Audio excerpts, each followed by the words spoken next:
이번에 다루게 될 주제는 로버트 기요사키가 저술한 책 왜 A학생은 C학생 밑에서 일하게 되는가 그리고 왜 B학생은 공무원이 되는가 의 가장 중요한 것을 배우지 못한 아이들입니다. 여러분들은 인생을 살면서 부모님께 받은 도움이 있나요? 자녀의 인생에서 부모의 역할이 새롭고 중대한 차원을 띠게 된 데에는 많은 이유가 있습니다.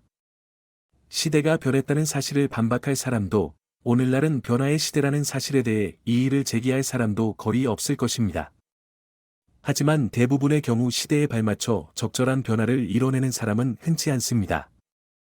현재는 예전 시대와 달리 많은 것이 바뀌었습니다. 옛날에는 집을 사기만 하면 집의 가치가 올라가던 시절, 미국이 세계에서 가장 부유한 나라이던 시절, 미국 달러가 금과 동일한 가치를 갖던 시절, 대학만 졸업하면 대학을 가지 않은 사람들보다 돈을 더 많이 번다고 확신할 수 있었던 시절들이 있었습니다. 하지만 오늘날 이런 이야기는 동화에 불과합니다. 전 세계적으로 각종 재화와 서비스의 가격이 하락했는데도 교육비는 오르고 있습니다. 2006년부터 2008년 사이 주택 가격 하락, 주식시장 붕괴, 유가 폭락이 일어났지만 교육비는 4.6%, 5.0%, 6.2%로 점점 상승하였습니다. 2011년 학자금 융자 부채 총액이 처음으로 신용카드 부채 총액을 넘어섰으며 그 규모는 미국에서만 1조 달러를 기록했습니다. 오늘날 고등교육을 받은 수많은 학생들이 학자금 융자라는 부채를 떠안고 있습니다. 학자금 융자는 모든 부채 가운데 최악의 빚이라고 할 수 있습니다. 탕감이나 면제를 허용치 않는 빚이기 때문입니다. 졸업하자마자 이자가 붙기 시작하고 그 이자가 쌓여가면 결국 더욱 깊은 빚의 수렁에 빠질 수밖에 없습니다. 많은 경우 학자금 융자는 평생 채무자의 목을 죄는 올가미가 될 가능성이 높습니다. 청년 실업률은 국제적인 위기입니다. 역사상 최초로 자녀 세대가 부모 세대보다 재정적으로 넉넉하지 않은 시대가 오고 있다고 많은 사람들이 믿고 있습니다. 대서양 양안에서 발표된 청년 실업률 통계치를 보면 그 비율이 미국보다는 유럽에서 훨씬 더 높다는 점을 알 수 있습니다. 25세 이하 유럽 청년들의 실업률은 22.8%, 미국 청년들의 실업률은 16%입니다. 그러나 이 통계치는 상황 전체를 담고 있지 않습니다. 이 통계치는 대학 및 대학원 진학이나 훈련 프로그램 참여로 노동시장에 나와 있지 않은 수백만의 젊은이들을 포함하지 않습니다. 그러한 젊은이들까지 고려하면 유럽이든 미국이든 훨씬 더 암울한 그림이 그려집니다. 교육은 역사상 그 어느 때보다도 중요해지고 있습니다. 학교는 경제를 지탱할 전문적인 근로자를 훈련시키는 중요한 기능을 제공합니다. 예를 들면 의사, 법률가, 교사, 군인 등 문명사회의 필수적인 인재들을 훈련시킵니다. 하지만 글로벌 경제가 수축하고 있는 현실에서 의미 있는 일자리를 확보한 인원은 절반이 채 안 되었습니다. 나머지 학생들 가운데 상당수도 결국 일자리를 정하긴 했지만 모두 능력 이하의 일자리였습니다. 대부분의 부모는 자녀들이 안정된 미래를 위해 좋은 교육을 받길 원합니다. 대부분의 부모들은 자녀들이 천한 직업을 갖고 고생하거나 능력 이하의 일자리를 잡고 저임금에 시달릴까 봐 갈수록 세금만 더 내고 평생을 물가 상승률과 씨름할까 봐 걱정합니다. 많은 부모들은 자녀들이 깊이 있고 견실한 교육을 받고 상위권이나 수석 자리를 차지해서 가급적 의사, 변호사, CEO가 되기 바랍니다. 학교에서 펼치는 홍보용 선전의 전형은 보통 이렇습니다. 반드시 학교를 마쳐야 한다. 반드시 대학 학위를 따야 한다. 학교를 졸업하지 못하면 성공적인 삶을 이끌 수 없다. 미국의 대통령이었던 조지 워싱턴, 에이브러햄 링컨, 애플의 창업가 스티브 잡스, 유명 밴드 비틀즈의 멤버 링고 스타 이 인물들은 학교를 마치지 못했지만 졸업장에 구애받지 않고 정상에 오른 인물들입니다.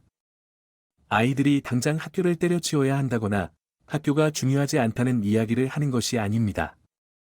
교육은 매우 중요합니다. 다만 어떤 종류의 교육을 하느냐가 중요한 것입니다. 또한 아이들의 교육이 어떤 결과를 낳느냐 역시 중요한 문제입니다. 이번 장은 학교에서 가르치지 않는 교육을 다룹니다.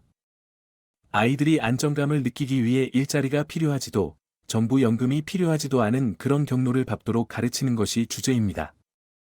정상에 앉은 사람들 밑에서 일하지 않고도 정상에 도달할 수 있는 방법이 있습니다. 옛적의 모든 아이들이 두 가지 유형의 교육만 하면 되는 시절이 있었습니다.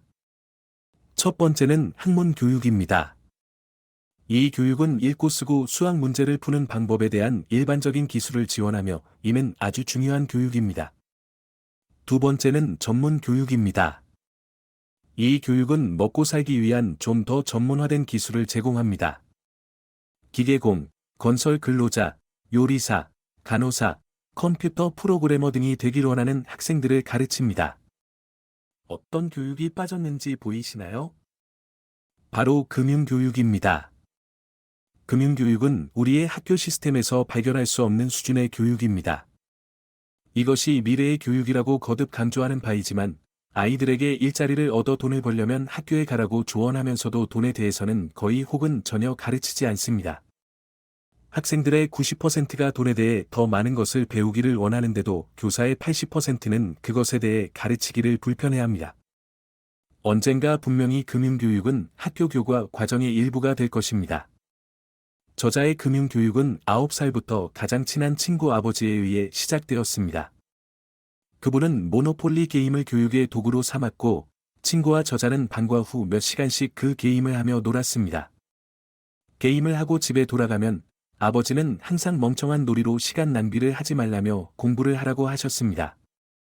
아버지는 공부를 하지 않으면 좋은 점수를 받을 수 없고, 좋은 점수를 받지 못하면 대학에 갈 수 없고 결국 좋은 일자리를 얻지 못하는 것이라고 말씀하셨습니다. 저자는 아버지와 이런 대화를 정기적으로 나누었습니다.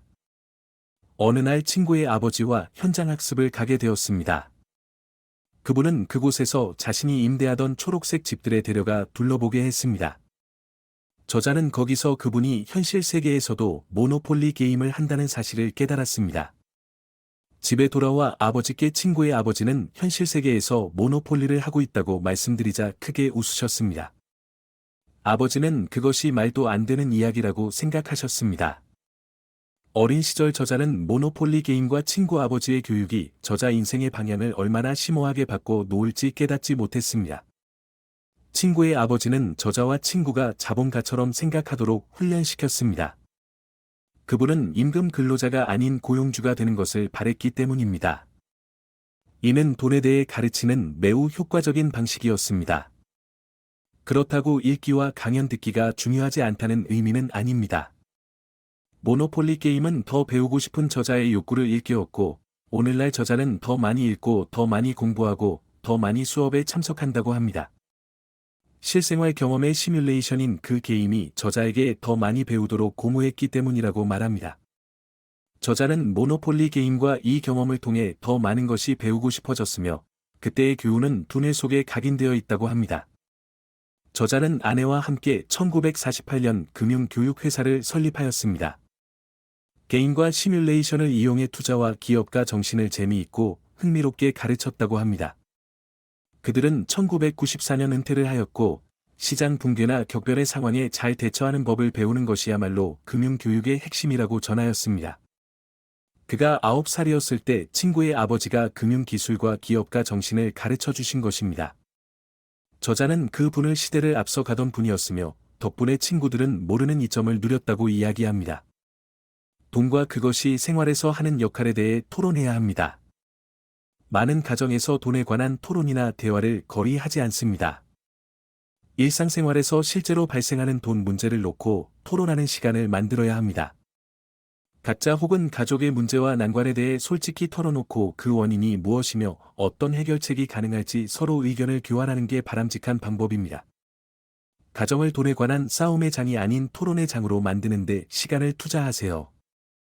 결코 아깝지 않은 투자가 될 것입니다.